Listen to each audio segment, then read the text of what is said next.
Velkommen til denne video, hvor vi gennemgår, hvordan man laver et eftersynsjob, eller det man i RIFT kalder et gentagelsesjob.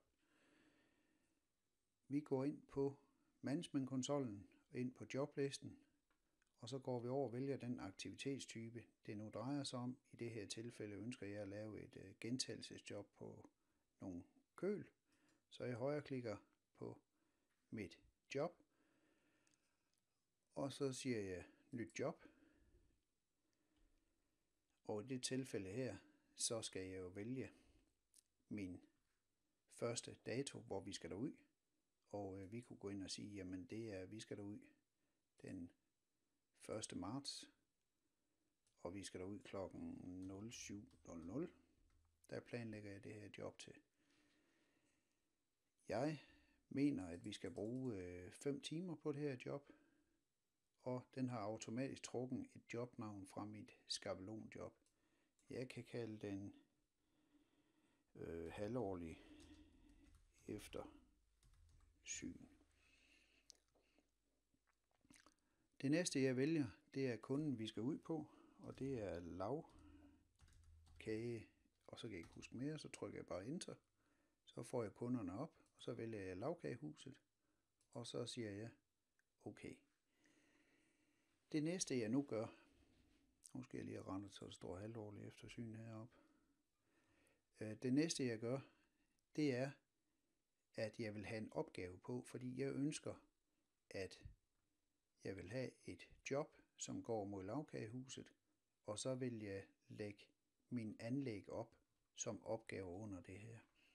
Så det jeg gør, det er, at jeg siger, at jeg skal have en ny opgave på. Så spørger den, om jeg vil gemme. Det vil jeg gerne. Og så blanker den egentlig det hele ud. Så det næste jeg skal sige nu, det er, at jeg har min jobstruktur deroppe, der her. Mit halvårlige eftersyn, det er mod kunden.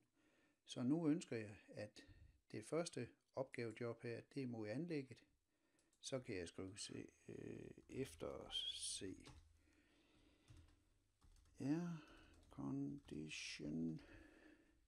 Og for at sørge for at huske på, at montøren skal have en tjekliste på her, så kan jeg oprette en tjekliste og sætte på det her job.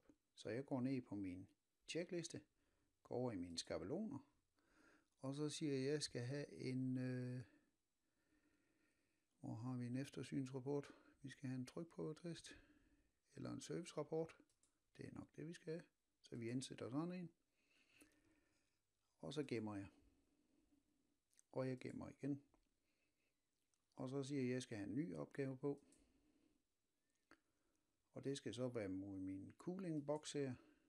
På samme måde, så skriver jeg, hvad jeg skal her. Efter se cooling box. Og den beskrivelse af det jobnavn, jeg giver, det er mere, at montøren kan se det ude. Og jeg skal også have en tjekliste på den her opgave. Tjekliste. Og igen, så sætter vi en servicerapport på. Og indsæt. Og gem.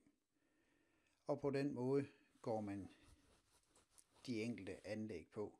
Så man kan se heroppe, der har jeg mit job, halvårligt eftersyn. Jeg har en aircondition på, og jeg har en cooling box. Og på den måde fortsætter jeg, således jeg har alle mine anlæg med. Hvis jeg vil sørge for, at det her job, det gentages hvert eneste år, så kan jeg gå ned på planlæg gentagelse. Jeg skal lige huske at vælge mit job heroppe. Og det har jeg gjort. Så der går jeg ned og planlægger en gentagelse. Og gentagelsesmetoden, det er så årligt. Og det der er nu her, det er, at den siger den første, og det var jo så marts, vi havde første gang. Nu siger vi så, at vi skal have den 1. marts hvert år. Der kunne jo også være hver anden år. Men startdato hernede, der skal jeg så lige huske at sige, jamen det skal jo ikke være i år, fordi det er først i 17, den skal planlægge gentagelsen. Så der vælger jeg 1. marts 17. Autoaktivere.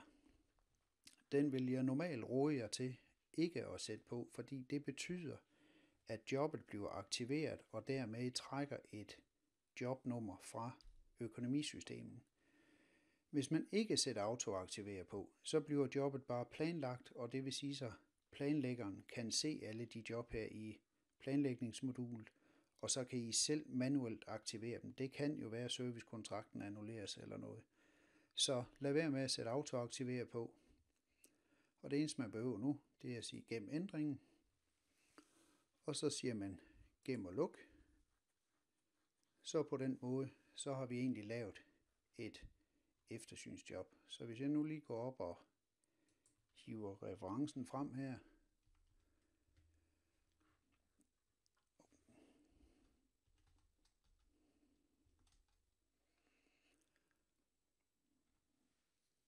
så ligger mit halvårlige eftersyn hernede. Og hvis jeg hiver lidt i planlagt datoen hernede, så kan man se, det første job, det ligger til den 1.3.16 kl. 7. Og det næste, det ligger hernede 1.3.2017. Så allerede nu har den lagt den første gentagelse op. Og jeg kunne også have gjort her, nu har jeg et jobnummer her, der hedder 1884. Jeg kunne også skrive 1884 heroppe.